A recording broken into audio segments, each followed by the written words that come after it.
Welcome to வெக்காட்ஸ் daily day 36. இன்னைக்கான 2 words பார்க்கலாம். இன்சைட்மெண்ட்.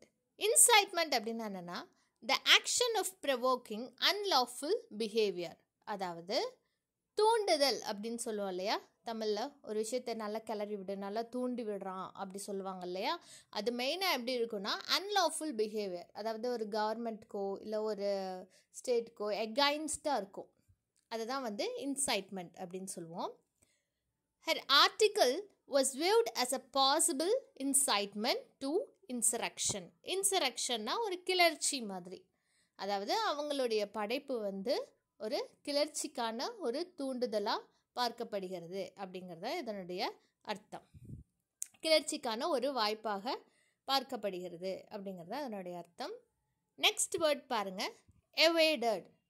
எவேடட் அப்படின்னா to manage to escape from, avoided, அதாவது ஒரு விஷயத்துலேருந்து தப்பி செல்கிறான், ஒரு விஷயத்தை அவாய்ட் பண்ணுறான் அப்படின்னா அதை நம்ம எவேடட் அப்படின்னு சொல்லுவோம். தப்பிக்கிறது, அவாய்ட் பண்ணுறது, அதுலேருந்து விலகி நிற்கிறது, அதெல்லாம் எவேடட் அப்படின்னு சொல்லுவோம். எல்யூட், டாஜ் இதெல்லாமே synonyms. They evade paying taxes by living abroad. அப்போது அவங்க ஃபாரினில் வசிக்கிறதன் மூலம் இங்கே கட்ட வேண்டிய வரி பணத்தை கட்டாமல் நல்லா ஏமாத்துறாங்க அப்படின்னு கூட வச்சுக்கலாம். இல்லை அதை நல்லா அவாய்ட் பண்ணுறாங்க அப்படின்னு சொல்லலாம்.